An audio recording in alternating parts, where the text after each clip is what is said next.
That, if you haven't heard, of course, this did go down. The EFF was chased out, and February in Parliament.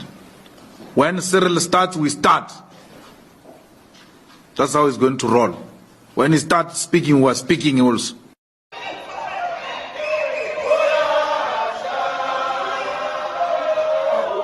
Speaker of the National Assembly. Honorable Malema, what is the point of order? You asked Mr. Ramaphosa to sit down first. I'm standing. No, when a point of order is called, Speaker, the Speaker must sit down. You can't have two speakers standing at the same time. Viva! Long live the spirit of no surrender. Long live! Long live the spirit of... Kick me out is to try to intimidate me as a member of parliament from doing my work of holding the president accountable. I am an African. I owe my being to the hills and the valleys. We are not a nation defined by the oceans and the rivers that form the boundaries of our land.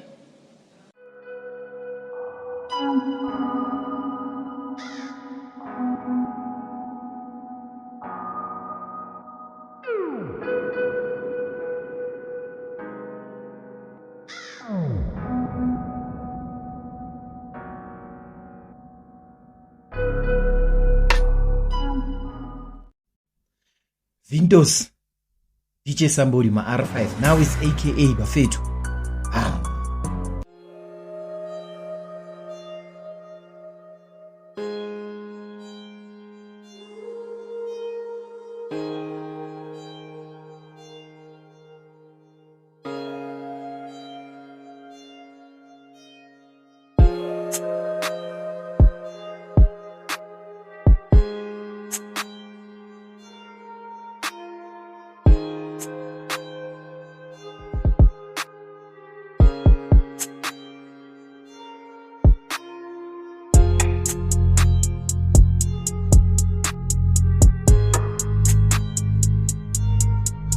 Yo, what's going on? Dumelang kaofela. This is the Free Ride Podcast. Your boy is back once again. Thank you very much to all of you who keep liking, who keep sharing, and who keep commenting on the show. I truly appreciate, man. I appreciate all the positive feedback that I'm getting. And of course, also the negative ones, because, this is how we learn and grow. And of course, the show keeps taking leaps and bounds and continues to grow slowly but surely. And I truly appreciate. We're growing on our TikTok platform, on Spreaker. We're growing on YouTube. We're growing on Instagram as well as Facebook. So we're growing across all platforms. And of course, this is the unfiltered truths. And of course, this is not such a popular discussion topics. And of course, it's not about celebrities. It's not about popular people, and it's really just about issues. And of course, this is the issues that concern all of us as South Africans. And of course, I do my best to give you my version of how I see things in South Africa today. And of course, as I record this, I have to say, rest in peace to AKA my heart is broken. I woke up and in fact, my daughter walked into our room at about 12 o'clock at night, and she comes in and says, "Mom, Dad, you won't believe it. AKA has been shot." It was just so much drama, and I was about to doze off. We were both about to doze off, and we got up, got on our phones, started going on social media, checking all these speculations that Keenan has been shot. Scary stuff, man. And of course, the whole night, going into the early morning, waking up again, trying to see if this has been verified. Wanted to see a statement from the family side. Wanted to see what, if Nadia would post something or Zintle would post something. But up until this morning, we saw a statement that came from AKA's family.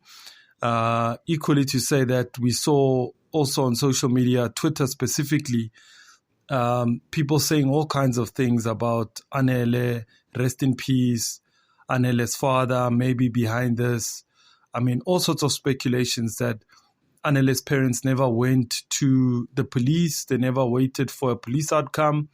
This has all of their family written all over it. I mean, these are all speculations. You know, Twitter, social media, people can just go off on a tangent. But we'll see and wait for the cops to do their work. We don't know if they're going to get to the bottom of it. We've seen quite recently DJ Somebody was gunned down. My R5 was gunned down. Vintos. DJ Somebody, my R5. Now it's AKA Bafetu.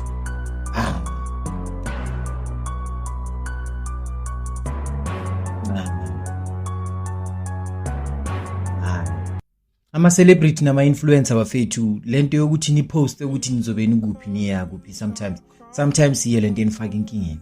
So izolo AKA went to Durban before ayoperforma khona la bekahleli khona aposta ivideo ukuthi I'll be kuphi sharp. Later on eklabhini waphumela ngaphandle yena nomngane wakhe while they just standing outside kwavela imoto nje i-drive by abamdubulelo AKA ushonile mfethu yabo. AKA uvayile bafethu this thing yomadubulane ye-killing bafethu yo ivayisa abantu guys angeke guys ayikho into engalungiseki noma bangathi umuntu kuyenzeka kabi kanjani empilweni ayikho into engalungiseki bafethu ayikho lana ukuthatha impilo yomuntu because this doesn't only affect AKA or somebody banabantwana banamafamily labantu kunabantu ababeka ukudla etafuleni for bona. But anyway, rest in peace to the Super Mega. Appreciate everything uyenzile egamini. Yo, inhliziyo yami ibuhlungu guys. Angeke. Whoever yenze lento kulabantu aboma R5 nabo Samboli nabo lentuzana. Angazi what's the reason. Yabona? Angazi but yo guys ibuhlungu lento ene yenze. I'm a Casper fan but yabona yaga AKA it hit very hard yabona. So condolences to Nadia Nakai family yaga AKA DJ Zinhle and yeah. Damn. And Senzo was gunned down. And we still have not found any conclusions to the deaths of these artists. And of course, it just seems like South Africa has become a killing spree where Ingabi can just kill anybody whose money or their head is on the money, or somebody wants somebody dead and they can just hire Ingabi. I mean, I'm not just speculating on these things. There was a documentary, and if you look at Special Assignment, I think they covered it. I think one of the SABC shows covered it.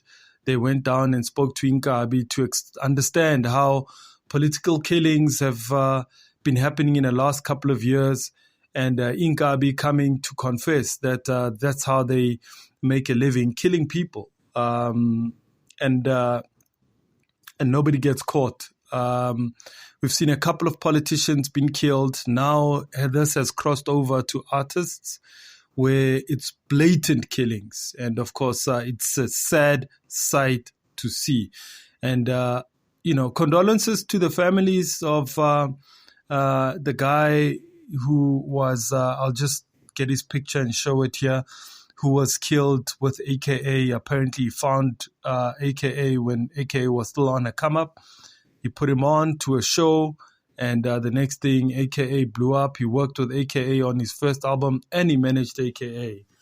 I just can't think of his name right now, but yeah, may his soul rest in peace. I'll show you his picture because I've seen them circulating on social media. So it really is a sad waking up. In fact, going to bed, and I remember waking up this morning thinking that it was just a dream, right? I thought it was just a dream that AKA has just been killed so blatantly. And I mean, it's a shock to all of us. And of course, I've been reading social media for the last 2 hours, and in fact, longer than 2 hours. And I was even prompted to come and record this show and, just express how I feel about this. And of course, it's really sad to think that a young man, a father, died the way he died.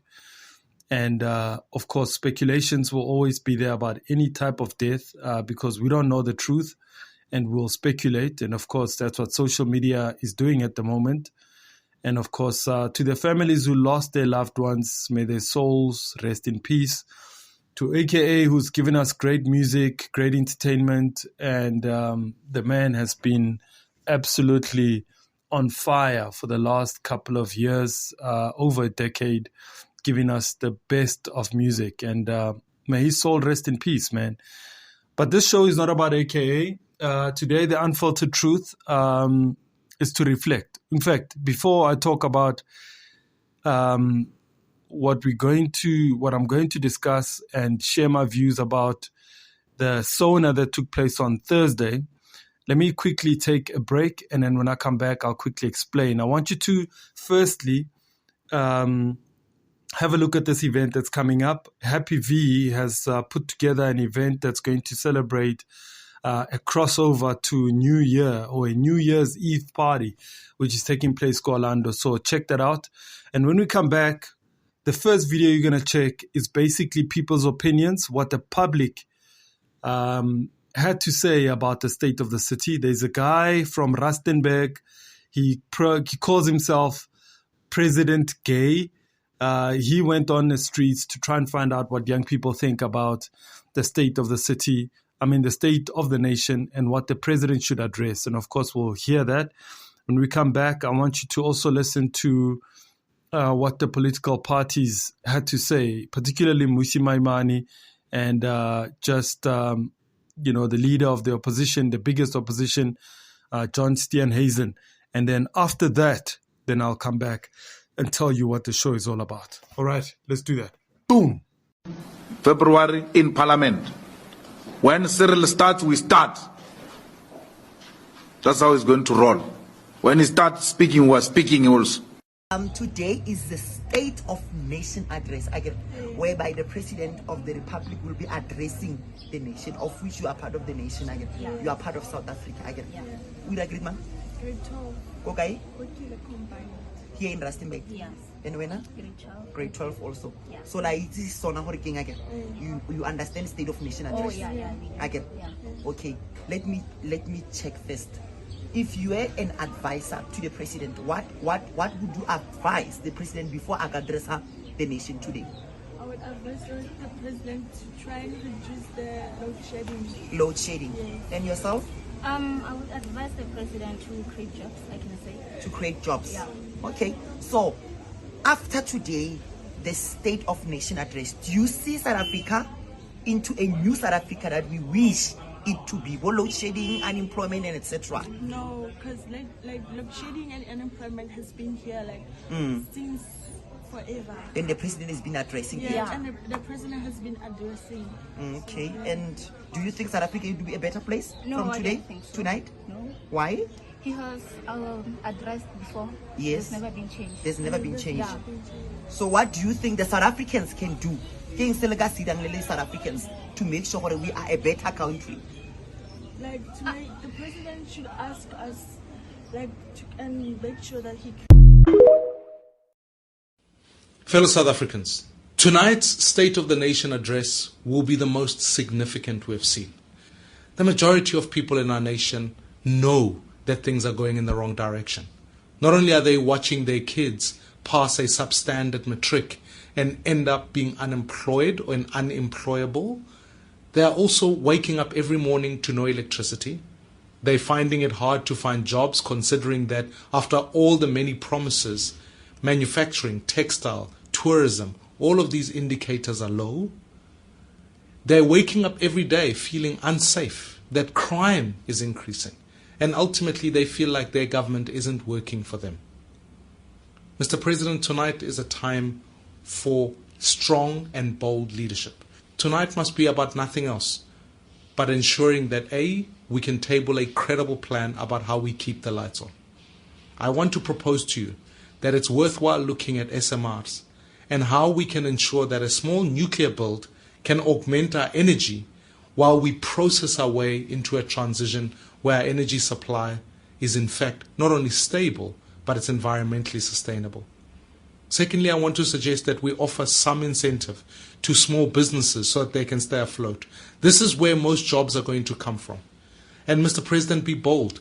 Increase the pass rate. Force the Minister of Basic Education to make sure not only our class is crowded, but our kids can get a better quality matric so that they're prepared for university and ultimately get through TVET colleges. This is fundamental towards building a future. Be bold and be brave. I want to challenge you to say remove the fuel tax so that at least inflation is not added with the pressure of the 18% increase that NERS has granted, but the fuel price as a cost towards basic food items or basic living items. Now is the time, Mr. President. Our country is facing difficult days.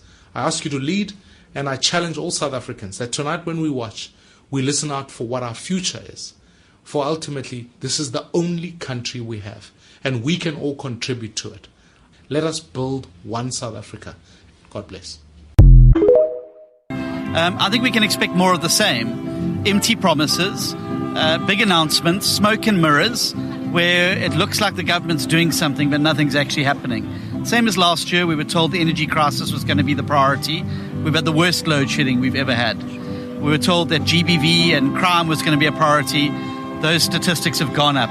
We were told the economy and jobs was a priority. Unemployment has risen, and of course, the economy is contracting, not expanding. So I think we're going to have another evening of more empty promises, grand plans, bullet trains, smart cities, social compacts that are going to be a lot of noise and a lot of fanfare, but in the end of the day are going to signify nothing.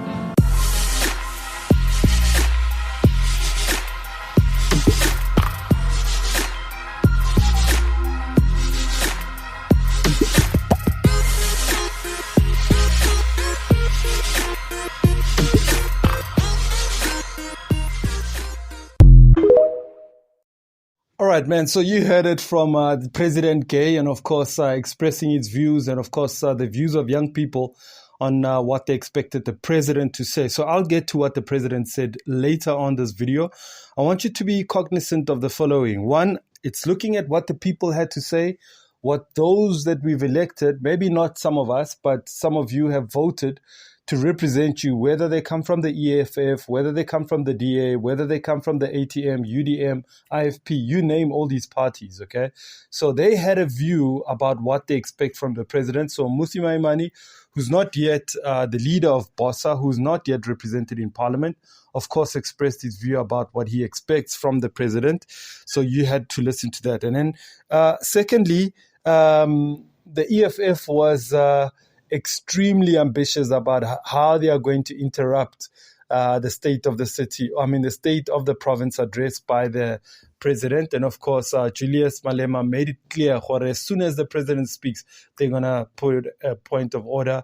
When the president speaks, they're going to speak. When the president speaks, they're going to speak. And then, of course, I'm sure you've seen the state of the province, state of the nation, that it didn't quite work out as planned for the EFF. Maybe because they got tons of media attention outside, maybe they might feel they've achieved something. But if I look at the lay of the land in terms of what social media and people were saying, it seems like the president did touch a nerve in terms of what he announced, and I'll get to that later. What I also want you to see is on this video is that something quite significant, and I'm going to play it for you just now. Thabo Mbeki delivered that famous speech of his about I'm an African. And he went to town and he inspired many of us. This was probably one of the most historic speeches during our democracy, because it made all of us feel inspired about the landscape, the rivers, the sun, the beautiful African landscapes that we have, and of course the beautiful country that we have. And then Cyril Ramaphosa pours water on all of this and listen to what he had to say. So let's do that quickly. Boom. I am an African. I owe my being to the hills and the valleys, the mountains and the glades, the rivers, the deserts, the trees, the flowers, the seas, and the ever-changing seasons that define the face of our native land. We are not a nation defined by the oceans and the rivers that form the boundaries of our land. We are not defined by the minerals under our earth or the spectacular landscape above it. We are not even defined by the languages and the cultures that we have as a people, or by the songs that we sing, or even by the work that we do. We are, at our most essential, a nation defined by hope. All right, so you heard it for yourself. And of course, I want you to now take a look at, if you haven't heard, of course, this did go down. The EFF was chased out and, the leader of the ATM was chased out of Parliament. And of course, the next video I want you to have a look at, it's exactly that. It's the leader of the ATM as well as the leader of the EFF being asked, together with the EFF members, to step out of Parliament. And of course, they didn't want to just leave. They wanted to protest and go onto the stage and almost put their lives at risk and the president's life at risk. Okay, so some say Julius and them did not have any kinds of weapons. All they had was placards. They were just going to get onto the stage and protest there. And of course, the Presidential Protection Unit,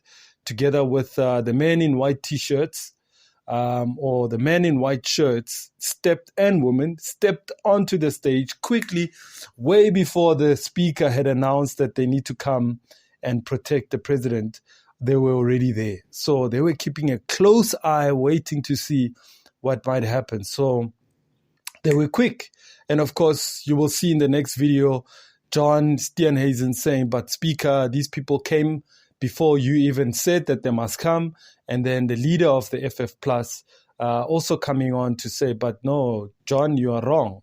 Those people were putting the president's life in danger. So you'll see the whole commotion that went down in Parliament. It's about a 10-minute long video. Check it out. And when we come back, we're going to wrap it up with some of the key issues that the president raised at the Sona. So let's do that. Boom. Speaker of the National Assembly. Honorable Malema, what is the point of order?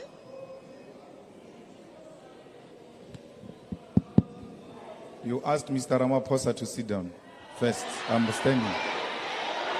No, when a point of order is called, Speaker, the Speaker must sit down. You can't have two speakers standing at the same time. Please follow the procedure.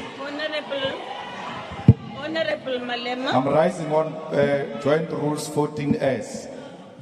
And we can't both stand, Speaker. Honorable Malema, I asked you, you said you have a point of order. Yes. And I said, what is the point of order? And I allowed you to go ahead. But, please, Speaker, in terms of procedure, the President must sit down. I will order the President to sit down if I feel it is necessary for him to do so. I will.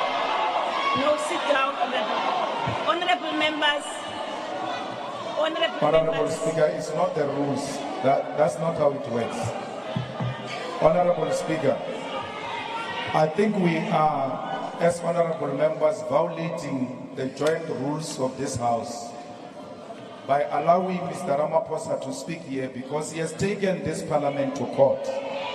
And by taking this Parliament to court, he has passed a motion of no confidence on this Parliament. And he can't have his cake and still eat it, because until the court has resolved on the dispute between us as Parliament and him, he's got no leg to stand before us as a legitimate body to address us. And therefore, I ask that the Speaker should actually declare this meeting closed because he had no right even to convene us to come here. How can he convene the people that he has taken to court? And in that court, Speaker, you are the first respondent. Effectively, he has taken you to court. And that if he wins this case, it means that this body has acted unlawfully against him. We have a matter with him before court, and the right thing to do will be that we should allow the court to make a ruling before we can interface in the manner we're doing. Because the president has declared a motion of no confidence against his own parliament, something that has never happened. Thank you. President Mbeki can confirm that since 1994, we have seen this mess with what is before us now. Thank you very much. Thank you very much, Honorable Malema. Honorable Malema, when I opened this session, I said this session is convened in terms of the Constitution of the Republic of South Africa, read together with Rule 7. And this has been called in order to discuss one item, in fact, not a discussion, for the President to provide us with his program of action of government, and therefore he will be allowed to proceed and deliver the State of the Nation address. This session has not been convened to discuss any other matter other than the one which I have just stipulated. Allow us, Honorable Malema, to allow the President to present his State of the Nation address. Yes, Honorable Malema. I also would not want us to have a dialogue, Honorable Members. Yes. With due respect, Honorable Speaker, you cannot say that this event is called only to perform one item only. If that was the case, the joint rules were not going to allow the point of orders. Though the founders of this parliament knew that there might be a necessity, even when we are convened in this manner, for members of parliament to raise issues that are damaging the image of this institution. And I've raised that matter, and I would like you to consider it and not just dismiss it on the basis that we are here to listen to one item only. The rules were not going to provide for point of orders if we are only subjected to listen to one item. And therefore, I think the Speaker is out of order in that regard.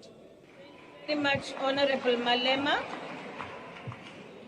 Honorable Malema and honorable members, there is nothing, absolutely nothing, stopping the President from addressing the House. In terms of Section 34, everyone, any one of us here has a right to access the courts of the Republic of South Africa. I now, please, honorable members, invite the President to deliver the state of... It is in our interest for us to listen to the State of the Nation address, honorable members. Mr. President, you may proceed. Speaker, I'm raising on a point of order as is contained in Rule 14S of the Joint Rules of the National Assembly and the National Council of Provinces. We can't bury our heads as Parliament and sit here convened by a person who has disregarded the institutions of the state. We know, as a matter of fact, that there is an issue which the Reserve Bank sought clarity from him on in relation to the money that is in Palapala. He has ignored that recurrently. The revenue collector, the FIC, SAPS, everyone else. There is a point I of think order. that issue must, we can't bury our heads in the sand and listen to a person who is involved in wrongdoing. Honorable members. And we can't vote wrong into right as Parliament as you did in the last sitting when we were dealing with the Palapala issue. You are now delivering a speech. This is a speech. Next week, no, Honorable Shivambu, please take your seat. Please take your seat. Honorable Zungula.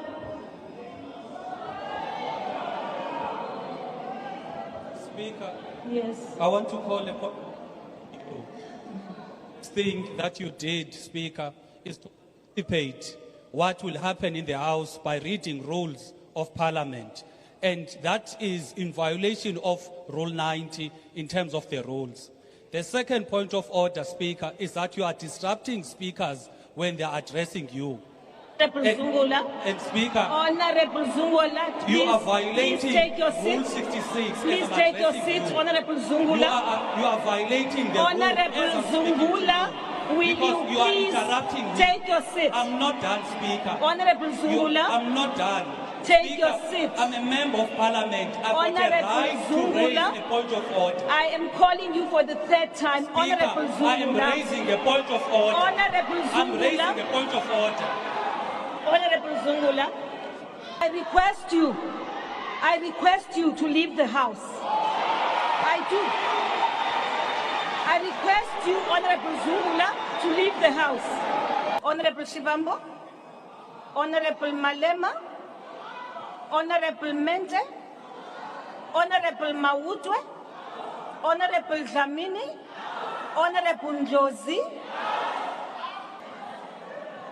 Honorables, the ones I've just called now, you can leave the House. Now. Sergeant and arms, leave the House. Honorable members, you are refusing to leave the House. Thank you.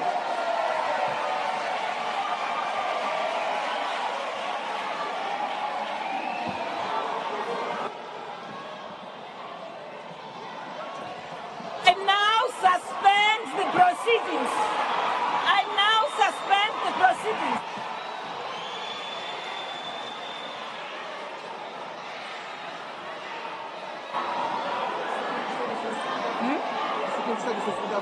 Security services, you may intervene. Security services of the Republic of South Africa, you now come into the chamber and remove the members. The business is suspended for the next 10 minutes.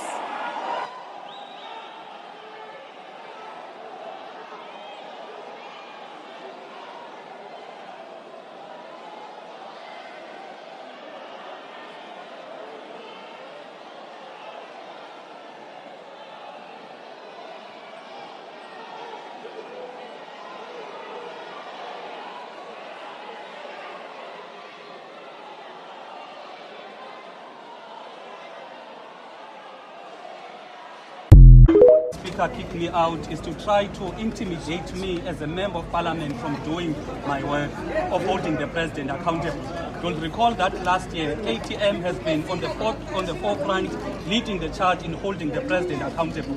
The Rule 90 that I read is speaking against anticipation. Before the session started today, the Speaker anticipated what's going to happen. That is why she was reading some rules. The second rule, which is Rule 66, which I read out, was detailing how the Speaker is not allowed to interrupt a member when speaking. When Honorable Malema, Honorable Shivambo, and also myself, when I was speaking, the Speaker interrupted me. And lastly, for a person to be kicked out, they need to be given a warning first, which did not happen because the Speaker said I must sit down. I sat down, and without even being given a warning, I was told to leave the House. The Speaker had said that in the Chief Whip's forum, or at least one of the Chief Whips said that they made it clear they would enforce the rules at the sitting immediately. They wouldn't waste any time to do so. What do you make of how it all transpired and how quickly you were kicked out? Look, it is very clear what the Speaker is doing. It is to intimidate members of Parliament. And we're not going to allow a timid Parliament whereby the executive is not held accountable. She may belong to the ruling party, but we are going to do all in our might to make sure that Parliament is the Parliament of the people of South Africa, not a Parliament that belongs to the ruling party, and they are going to use the rules to suppress members of other parties. It is very clear that you need, even the Speaker herself, needs to follow the rules. She did not follow Rule 90, she did not follow Rule 66, she did not even follow the rules that says for a presiding officer to actually kick out a member of Parliament, there needs to be a warning. All of you can attest, there was no warning that was given to me before I was kicked out. What are you going to do about this? we are going to take it up and we are going to lay a complaint with the relevant committee in Parliament to make sure that it does not become a norm or a habit that the Speaker uses her power willy-nilly and uses her power to try and suppress members of Parliament from... They can't defeat a political debate through political engagement. What they do, they resort to political killing and political intimidation.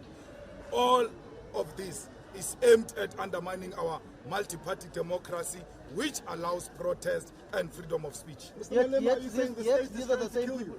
Absolutely. They are planning, not only me, they are planning to kill the leadership of the EFF. Where have you ever seen what they did inside Parliament being done anywhere where there is a protest? That was a very clear assault from the side of the police. And the leadership of the EFF was well briefed about that.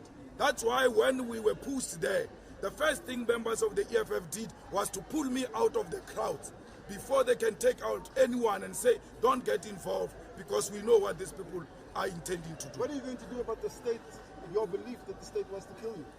No, we will continue to fight. It's part of the terrain. We report to the police. We report to the leadership of the police. What they do with that information is up to them.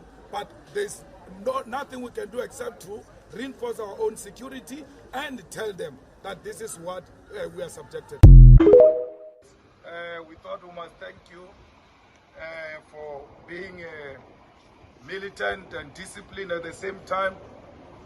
You really stood your ground under very difficult circumstances, and we saw that the Speaker came prepared not to allow members of Parliament to exercise their democratic right.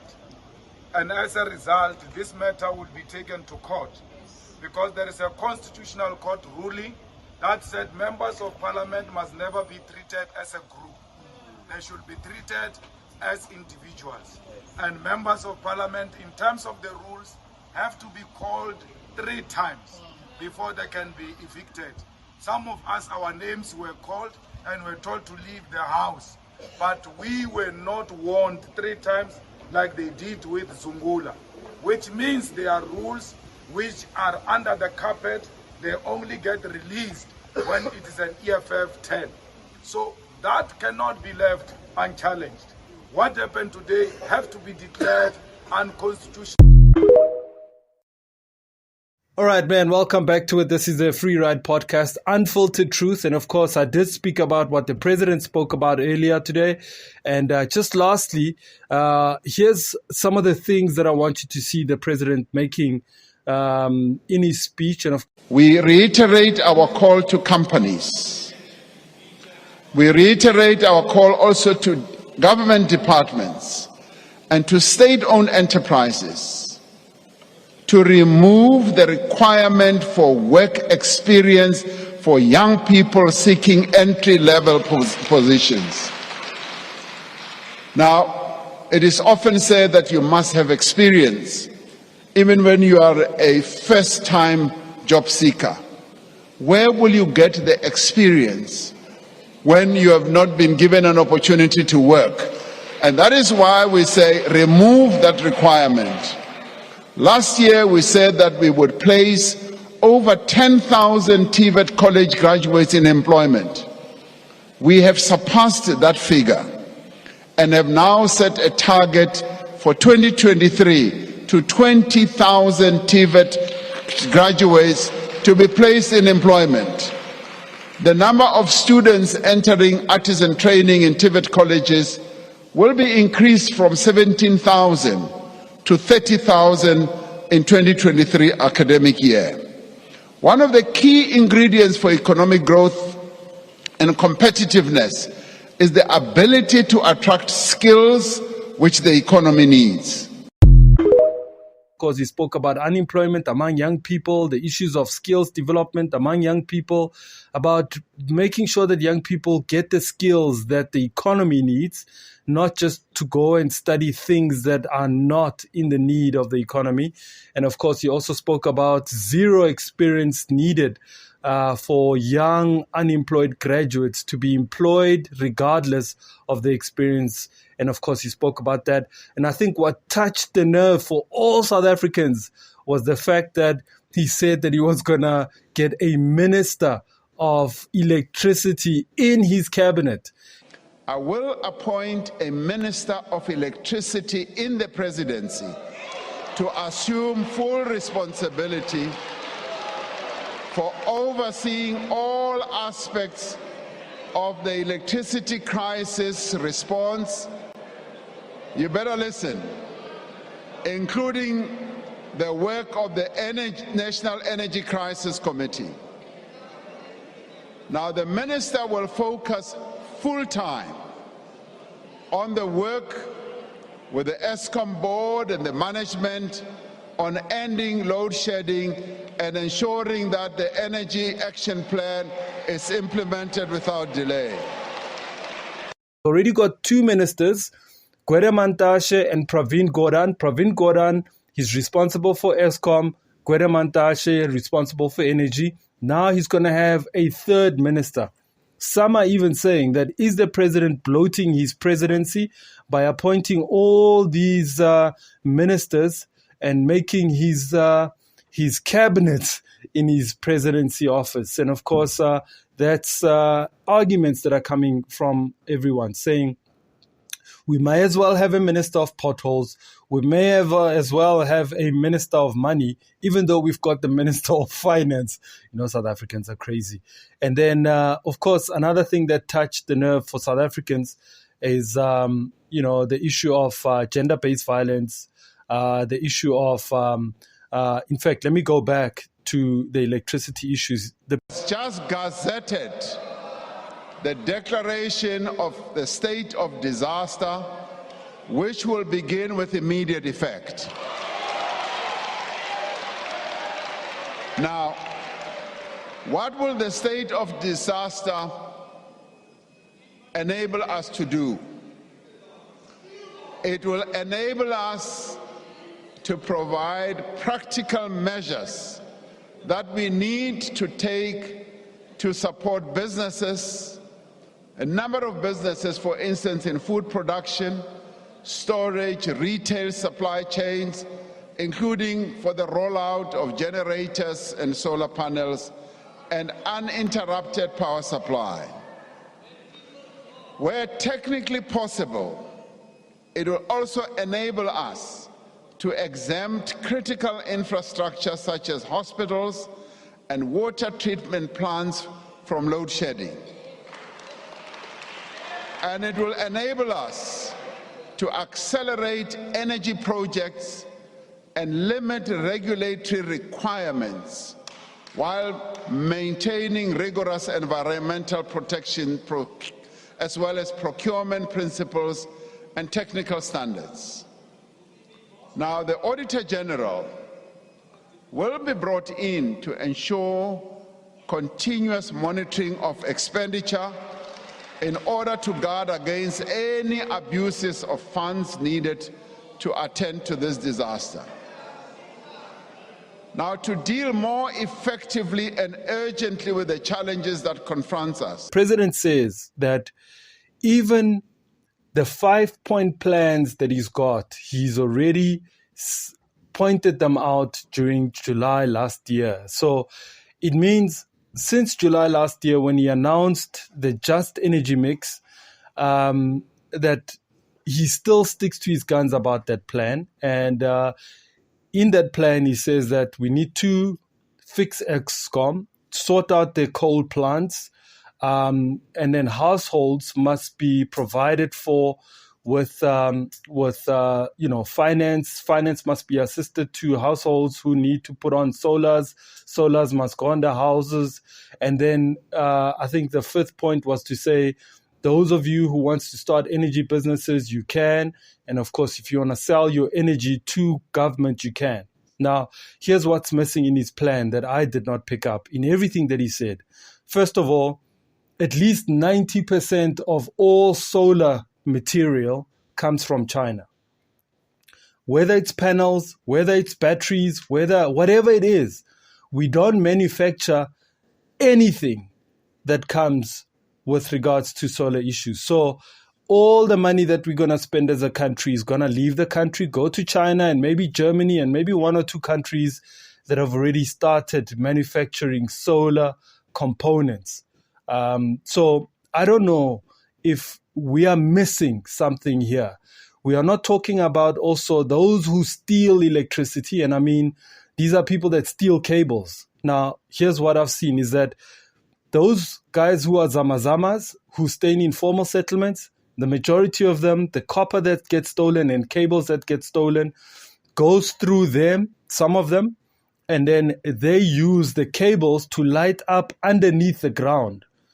Underneath the ground, these guys are electrifying underneath by using the cables that get stolen.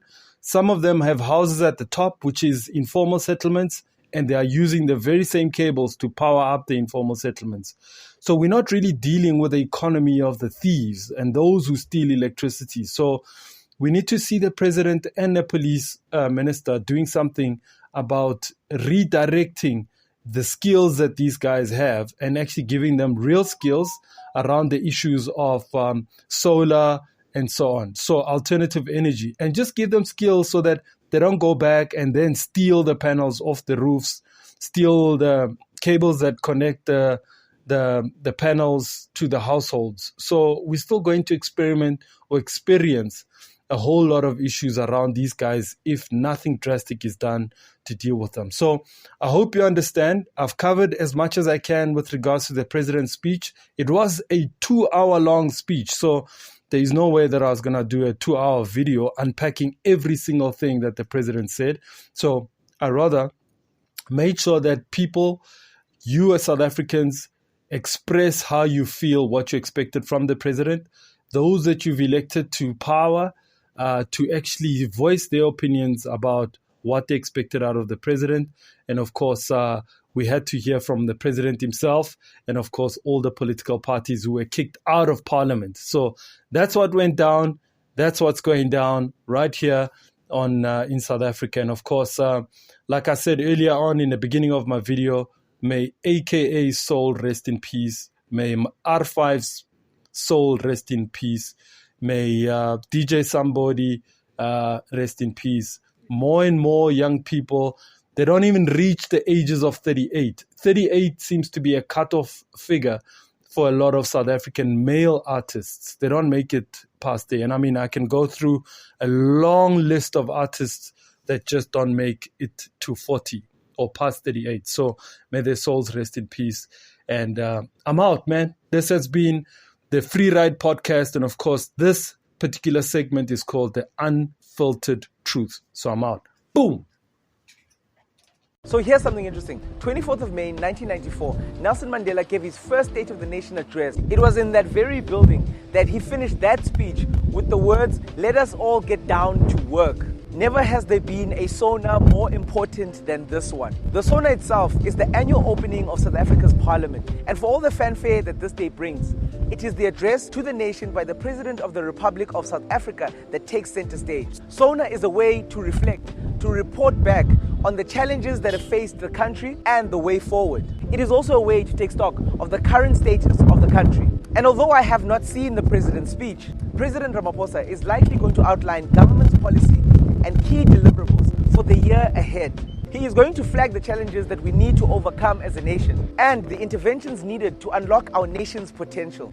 Mr. President, to you I sincerely offer these words. Many South Africans feel down, but we dearly love this country. We all feel that South Africa needs to get going. It needs to get working. Mr. President, South Africa needs to start growing again. South Africa needs to create opportunities and take better care of its people. Mr. President, let us all get down to work.